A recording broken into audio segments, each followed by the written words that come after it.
pemberitahuan pajak. Jadi surat pemberitahuan pajak adalah surat yang wajib pajak digunakan untuk melaporkan penerimaan dan pembayaran pajak atau harta dan kewajiban menurut ketentuan perundang-undangan perpajakan. Nah, dalam SPT ini ada dasar hukum yang tercantum dalam Undang-Undang Hukum Perpajakan.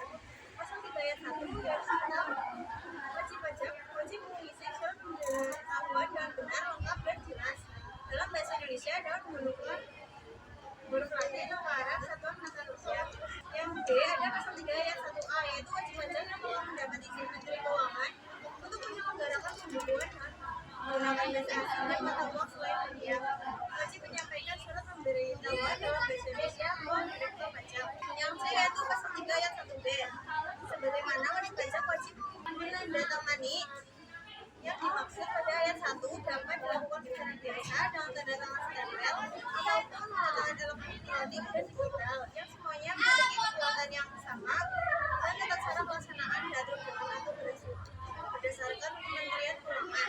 Lalu yang kedua yaitu fungsi surat pemberitahuan pajak bagi wajib PPh yaitu sebagai sarana untuk melaporkan dan mempertanggungjawabkan penyumbang jumlah pajak yang sebenarnya terutang dan juga untuk melaporkan satu pembayaran atau pelunasan pajak, yang kedua penghasilan yang merupakan objek pajak, yang ketiga harta dan kewajiban, yang keempat pembayaran dari pemotongan atau pemungut pajak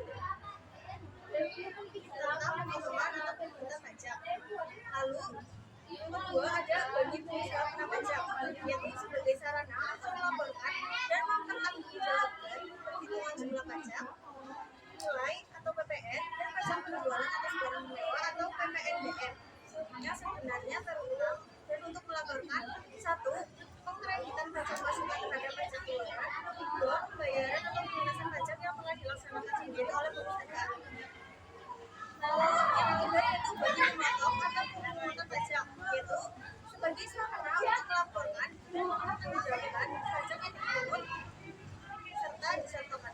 Ketiga ada jenis surat pemberitahuan pajak. Nah, surat pemberitahuan pajak dibedakan menjadi dua jenis pemberitahuan pajak massa yaitu surat pemberitahuan pajak yang digunakan untuk melakukan pelaporan atas pembayaran pajak bulanan antara lain satu SPT masa PPh pasal 21 dan pasal 26 yaitu untuk pajak gaji dan penghasilan. Yang kedua SPT masa PPh pasal 22 untuk pajak yang dipungut saat pemberian barang. Yang ketiga ada SPT masa PPh pasal 25 yaitu pajak atas jasa sewa atau hadiah. Yang keempat ada SPT masa PPh pasal 23 dan pasal 26 untuk pajak bersifat final.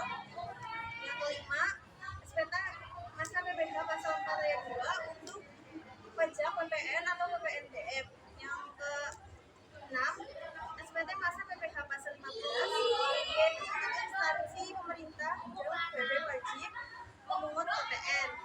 Yang ke-7 SPT masa PPN dan PPNBM. Yang ke-8 SPT masa PPN dan PPNBM bagi pemungut.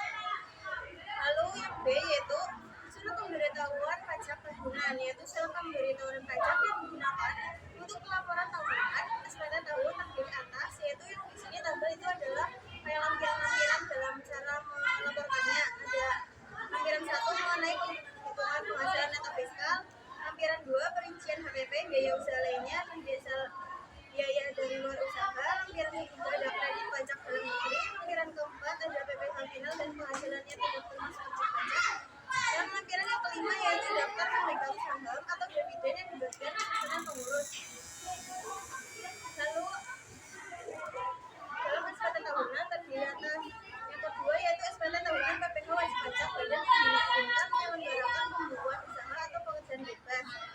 Contohnya perusahaan kecil yang memakai norma perhitungan penghasilan. Lalu yang ketiga SPT tahunan PPh wajib pajak orang pribadi yang mempunyai penghasilan dari usaha pekerjaan bebas yang menyelenggarakan pembukuan atau norma perhitungan penghasilan neto. Contohnya untuk orang yang punya usaha atau pekerjaan bebas dan beberapa sumber penghasilnya. Contohnya dokter yang buka kantor sendiri dan juga bekerja di rumah sakit. Lalu yang keempat itu ada SPT tahunan PPh wajib pajak orang pribadi yang mempunyai penghasilan dari satu atau lebih pemberi kerja. Contohnya itu kayak pegawai yang bekerja di satu atau lebih dua tempat kerja. Lalu yang kelima itu SPT tahunan PPh wajib pajak orang pribadi yang lebih 30 juta setahun. Jadi contohnya itu kayak pegawai dan penghasilan tidak lebih dari 30 juta, atau kayak gajinya kayak pas-pasan. Lalu selanjutnya mengenai bagan surat pemberitahuan SPT pasal 1 angka 10, 11, 12 KUP. Surat yang oleh wajib pajak digunakan untuk melaporkan penipuan dan pembayaran pajak, objek pajak dan atau bukan objek pajak, atau harta dan kewajiban sesuai dengan ketentuan perundang-undangan perpajakan, yaitu surat pemberitahuan pajak atau SPT, yaitu dibedakan menjadi dua jenis, yaitu untuk suatu masa pajak atau bulan dan untuk suatu tahun pajak atau bagian tahun pajak, yaitu SPT tahunan. Demikian paparan materi dari saya. Apakah yang ada yang ingin ditanyakan?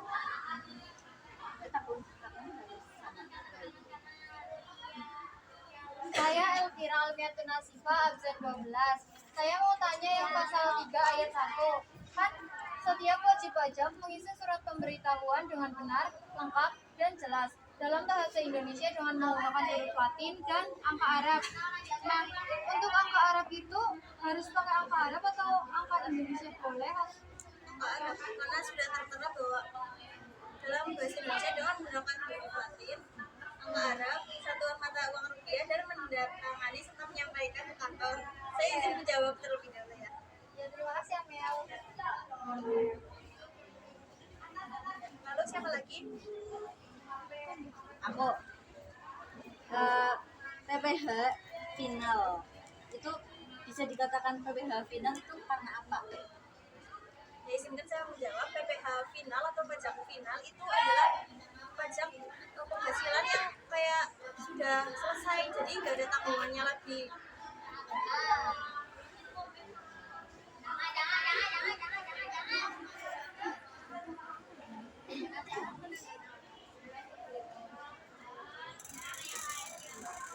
Saya akan menjawab mengenai penandatanganan yang sesuai hukum. Jadi di sini tertera bahwa penandatanganan sebagaimana dimaksud pada ayat 1 dapat dilakukan secara biasa dengan tanda tangan stempel ataupun tanda tangan secara elektronik dan digital yang semuanya memiliki kekuatan hukum yang sama.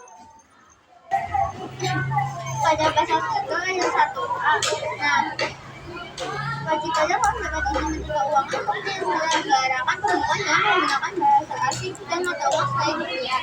Nah, mata uang selain rupiah itu contohnya seperti apa ya? Izinkan saya menjawab. Saya kurang paham mengenai uang selain rupiah di Indonesia, tapi yang saya tahu mungkin kayak seperti mata uang rupiah dolar. Baik, saya tadi tahu ya tentang wajib pajak kok penghasilan dari situ karena penghasilan juga Izinkan saya menjawab tentang penghasilan bruto.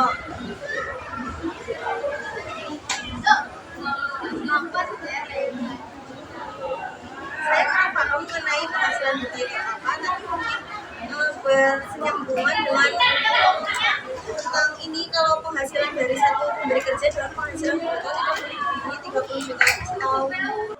Ya, terima kasih atas pertanyaannya. Mohon maaf jika jawabannya kurang